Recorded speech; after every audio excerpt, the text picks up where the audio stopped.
Nous allons pouvoir commencer le dossier. Hop là, hop là, hop là, hop là, hop là, hop là, hop là. Allô? Allô? C'est bon, je t'interrompais pas? Non, non, du tout, du tout, du tout. Donc voilà, nous allons donc parler de Princesse Sarah. Il était dedans. Oui. Alors dis-nous tout, on veut tout savoir. Tout sur Princesse Sarah. Oui. Alors là, évidemment, je pouvais vous parler de la série de Nippon Animation qu'on connaît tous. Ouais, le Meiseku. C'est évident. Mmh. Alors oui, mais écoute, je vais y revenir.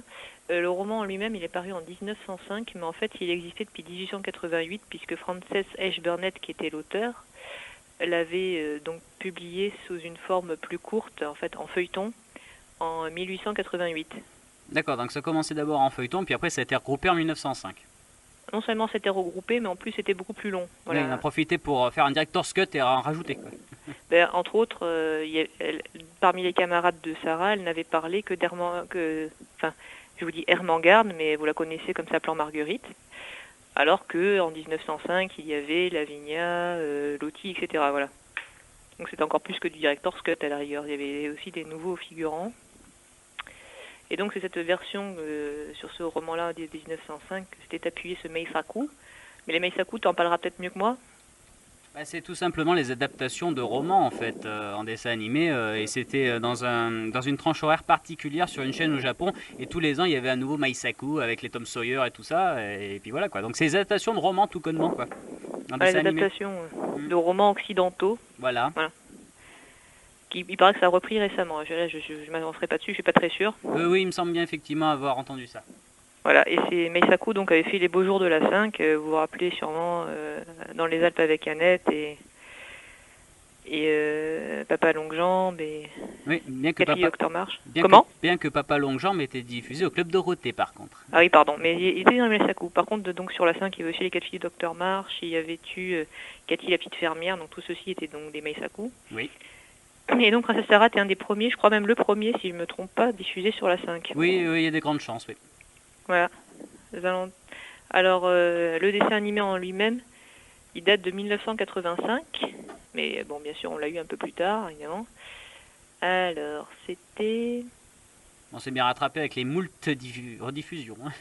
Ah oui, là, c'est clair, c'était beaucoup rediffusé. Même si vous n'étiez pas né à l'époque, vous l'avez forcément vu. Et c'était en 87 sur la 5. Bah oui, forcément, oui. Après 94 sur TF1, 87 sur France 3, donc effectivement, on n'a pas vu le louper. Bon, alors, ensuite, l'histoire, eh ben, en fait, c'est tout ça. Enfin, quoique. C'est fin 19e à Londres, alors que c'est vraiment en 1888, je suppose. Et normalement, c'était un capitaine, Ralph Crewe, qui arrive à Londres avec sa petite fille alors qui a 7 ans dans le roman, Sarah Crewe, mais elle a l'air plus âgée dans le dessin animé quand même. Et elle a toujours vécu aux Indes, puisque c'était une colonie britannique, je vous apprends rien quand même.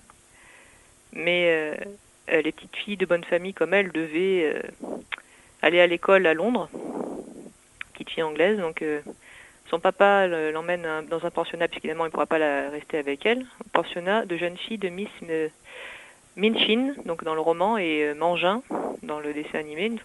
Il y a quelques changements de ce point de vue-là. Mm-hmm.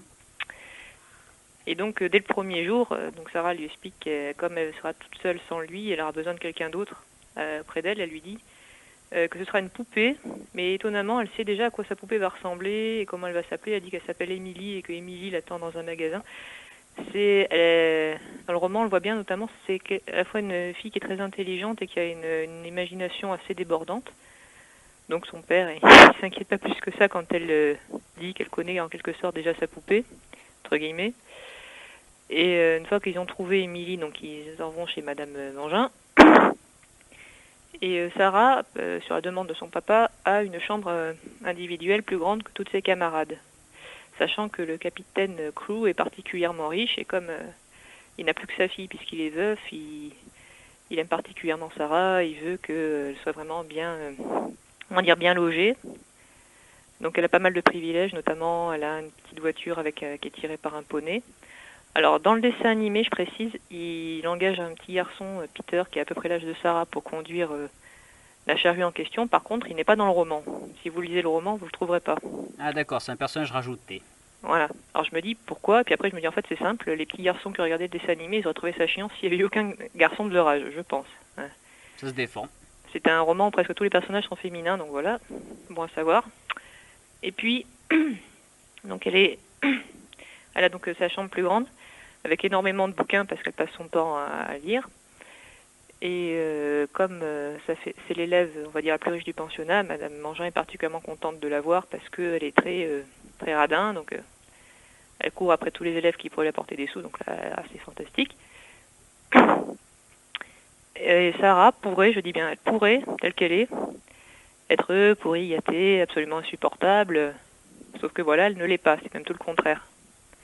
C'est une enfant, elle est extrêmement intelligente, mais aussi extrêmement gentille, affectueuse, pleine de compassion, ça dans le roman et partout ailleurs d'ailleurs. Donc, on peut dire qu'elle a tout, parce qu'elle a non seulement la position sociale, mais aussi elle a donc cette fameuse gentillesse envers tous ses camarades. Par exemple, il y a une petite fille de 4 ans qui a perdu sa mère, Lottie, enfin Charlotte, mais tout le monde l'appelle Lottie. Et quand elle voit qu'elle pleurniche parce qu'elle a plus sa maman, elle lui dit, si tu veux, moi on jouera, je dirais que je suis ta maman. Ce genre de choses. Ou alors l'élève la moins douée de l'école, donc dessin animé c'est Marguerite, mais normalement, pareil partout ailleurs, c'est Hermangarde son nom. Donc Marguerite de Saint-John. C'est l'élève la moins douée, au contraire de Sarah, mais Sarah justement devient amie avec elle pour lui apprendre ses leçons, notamment le français. La mère de Sarah était française d'ailleurs, je sais pas, le saviez-vous? Je t'avoue que moi, Princesse Sarah, je l'ai vue à l'époque et les détails, je J'ai me oublié, rappelle ouais. pas. Non, Hein. sa mère est française en fait, donc c'est pour ça que premier jour elle arrive en cours, elle dit excusez-moi, mais j'ai pas appris le français dans les livres. Dans ce cas, Mademoiselle Mangin lui dit bah asseyez-vous, vous allez apprendre. Et attendez, oui, mais taisez-vous. Puis le prof arrive, elle parle au prof directement en français, elle dit je veux dire je l'ai pas appris parce que je le savais, quoi, en gros de naissance entre guillemets à cause de sa mère.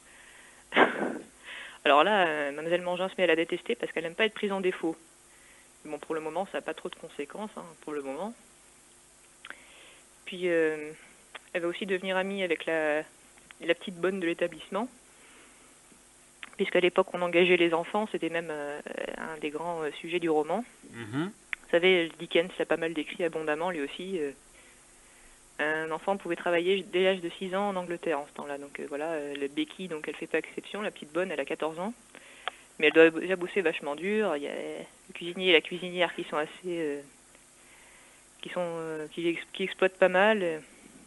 Enfin bon, mais quand elle a faim, parce que très souvent, dès qu'elle fait une sottise, elle n'a plus le droit d'avoir à dîner, c'est Sarah qui vient la voir, qui lui donne à manger en général. Donc ça se passe... il se déroule 4 ans comme ça dans le roman. Dans la série animée, je suis pas si sûre, on dirait que c'est juste quelques mois, mais bon voilà. Et pendant cette période, Sarah vient se faire détester par l'élève qui avant elle était plus populaire, c'est-à-dire Lavinia. Et Lavinia était la plus riche aussi, mais bon là elle est quand même moins, donc elle est très très fâchée, mais elle peut rien faire pour le moment, enfin contre Sarah. Puis Sarah fête son anniversaire, c'est-à-dire alors pareil dans le roman c'était ses 11 ans, là on dirait que c'est un peu moins, 9 ans je crois dans l'animé. Et puis donc très exactement le jour de son anniversaire, donc là c'était quand même une coïncidence assez terrible. Le notaire de son père arrive pour annoncer qu'il est mort. Vous savez, comme disait le joueur du grenier, la compassion, c'est pour les tapettes. Voilà. Enfin, la subtilité, c'était pour les tapettes, quoi. Quand on lui envoie ça d'un coup, hop, votre père est mort. Et il est mort ruiné parce qu'il avait investi dans une mine de diamants et apparemment,